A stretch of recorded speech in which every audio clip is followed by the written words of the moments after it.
Ο πατέρας μου είχε 5 παιδιά. Διωχτήκαμε το 22. Ο πατέρας μου είχε τσιφλίκι 2.000 στρέμματα και 50 στρέμματα αμπέλι. Έβαζε καπνά, ήταν καπνολάς, έβαλε πολλά καπνά.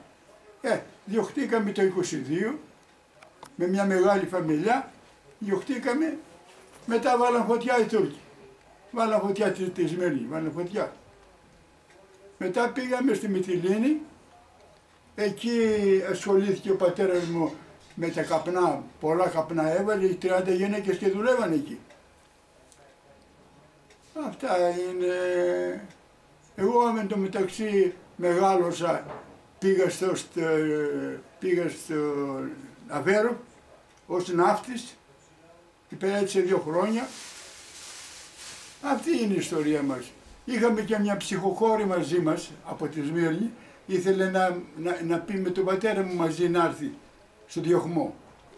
Και ήρθε, μετά την παντρέψαν στη Θεσσαλονίκη, στο Βαθύλακο, ένα χωριό Βαθύλακο.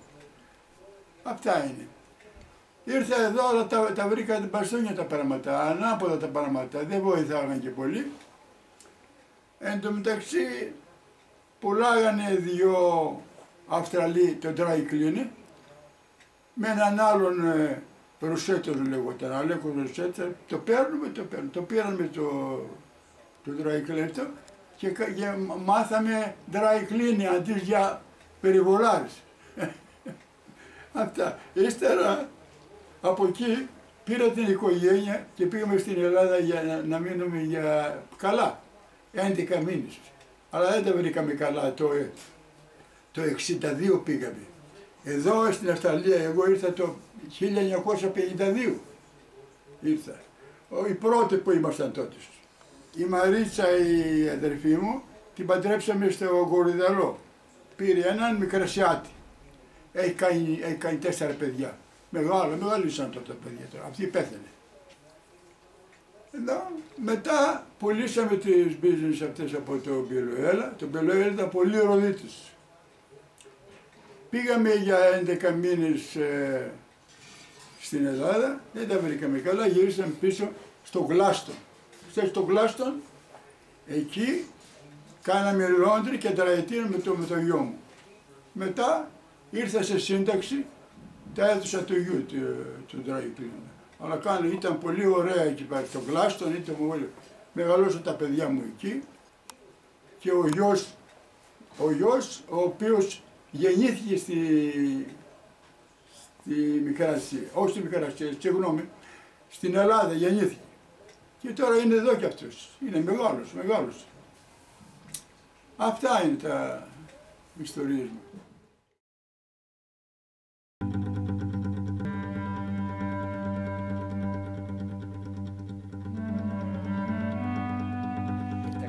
Γεια σας, σας καλωσορίζω στο σπίτι μου που ήρθατε κατά πρώτη φορά. Με λένε Ταρσής Σόχος και το πατρικό μου είναι Δελιόρης, τα παλιά τα χρόνια. Τώρα τι θέλετε από μένα να μάθετε? Την ιστορία μου. Εγώ γεννήθηκα το 1929, τον Αύγουστο, στην Πτολεμαΐδα. Από ό,τι λέγανε οι γονείς μου, δηλαδή η μητέρα μου, ο παππούς, η γιαγιά, αυτά τύπωσα μες στο μυαλό μου. Και αυτά έχω ακόμη και είχα την τύχη πριν 3 χρόνια να πάω στο Εξάστερο. Της μαμάς μου το χωριό λέγεται Εξάστερο Σιλίβρια, στην Κωνσταντινούπολη. Πήγα εκεί, αλλά όπως μου τα λέγανε, είδα πολλά ανάποδα και δεν μου αρέσανε αυτά. Είδα το σπίτι της γιαγιάς χαλασμένο, μια 3όροφη πολυκατοικία. Το μόνο που είχε έξω από την πόρτα, 2 λεοντάρια βρύσες. Και η μία η βρύση στέρεψε, η άλλη είχε νερό. Συναντήσαμε ένα γέρο που ήταν 110 χρονών, ίσως και παραπάνω, δεν θυμόταν να μας πει, και ήταν ο δάσκαλος του Εξάστερου, Τούρκος. Μετά φύγες. Και τώρα η Πτολεμαΐδα δεν γνωρίζετε. Τα γυρίσαν ανάποδα. Αντί να μας βοηθήσουν, μας πετσοκόψανε, δηλαδή μας σκοτώσανε. Τους διώξανε, φύγανε από την πόλη, από την Κωνσταντινούπολη και από τα χωριά, όσοι προλάβανε.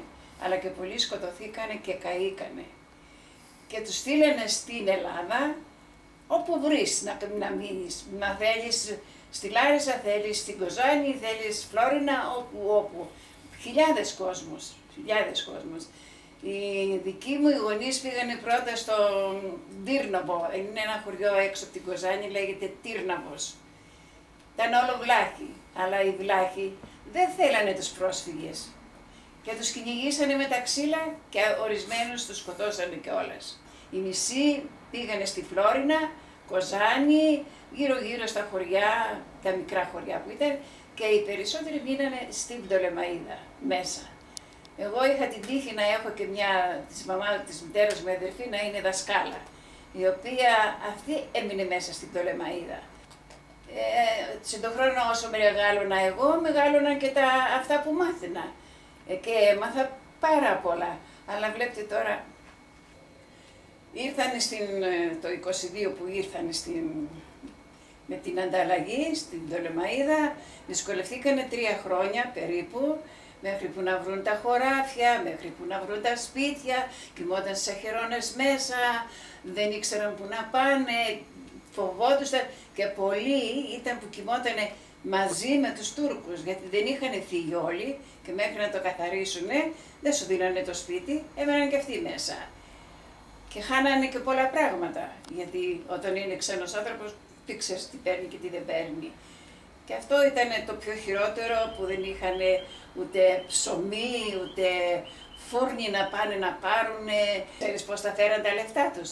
Μέσα στο ζωνάρι. Ξέρεις ποιο είναι το ζωνάρι? Ναι. Εκεί μέσα το είχαν. Και μάλιστα έναν τον πυροβολήσανε και δεν το σκοτώσανε, γιατί πήγε η σφαίρα στις λίρες. Εμένα τον παππού μου, τον πατέρα μου, τον πατέρα, βγήκε να πάρει ψωμί από το φούρνο στην Σμύρνη. Γιατί στο Αϊβαλία, εγώ είμαι Αϊβαλιώτισσα. Και όπως γύριζε με το ψωμί στο χέρι, έκοψε να φάει μια μπουκιά, έτσι έμεινε το χέρι του, γιατί το σκοτώσανε. Και δεν πήγε ποτέ στο σπίτι. Καταγραφή, γιατί αυτό το βιβλίο έχει την καταγραφή όλη, και λέει: εσύ Γιώργος, πάρε χωράφια, εσύ είσαι κουρέας, πάρε ένα μαγαζάκι, εσύ είσαι μπαλωματής παπούτσια, πάρε ένα μαγαζί. Αυτό κάνανε. Ναι. Και ύστερα ο ένας με τον άλλον βοηθιότανε. Και έτσι, εγώ ήμασταν 5 αδέρφια. Για την ώρα είμαστε 2. Ναι. Ένας στην Ελλάδα και εγώ. Χρόνια τον είχα χαμένο τον άντρα μου. Μέσα στα καράβια. Και το καράβι που ήταν δεν ερχόταν Ελλάδα. Πήγαινε στα κομμουνιστικά κράτη και γύριζε στη Γερμανία 3 χρόνια. Στην Αυστραλία πότε ήρθατε?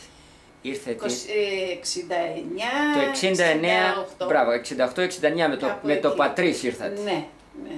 Ταξίδεψε με το υπερακιάνιο του Χανδρής στο Πατρίς. Με 20 δολάρια στην τσέπη. Ήταν μηχάνικα, αμέσως έπιασε δουλειά στα Μάρμαρα, ήταν 2 δουλειές ήξερε.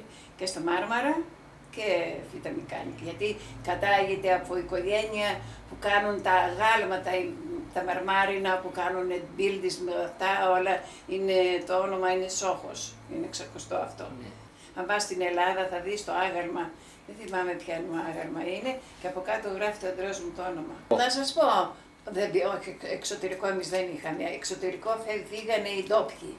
Δεν ήθελαν να κάθονται με τους πρόσφυγες και φύγανε. Και οι πιο πολλοί πήγαν στην Αμερική. Ο καθένας σιγά σιγά, πότε δανεικό ένα άλογο, πότε ένα κάρο δανεικό, πότε θα έρθω να σε βοηθήσω, έλα βοήθησέ με. Το να σκεφτείτε το χειμώνα, όταν πηγαίναμε στην αγορά να ψωνίσουμε, όποιος πήγαινε, δεν μπορούσε να φορέσει παπούτσι ή κάτι άλλο, έπρεπε να βάλει μπότα μέχρι εδώ. Μέσα στις λάσπες πατάγαμε και πηγαίναμε. Το λέγανε λασποχώρι. Ήρθατε εδώ και ξεκινήσατε μια καινούργια ζωή με το 69. Είναι αυτό το βιβλίο, είναι τα 80 χρόνια στην Πτολεμαΐδα και τα 20 χρόνια στην Πτολεμαΐδα, δηλαδή 100 χρόνια. Αυτός ο παπάς που το έπιασε και άρχισε να το γράφει, το θυμήθηκε πολύ αργά, όταν ήταν 75 χρονών. Δεν το τελείωσε. Τώρα πρέπει να το αναλάβει άλλος. Βγαίνει τώρα το δεύτερο, αυτό είναι το πρώτο.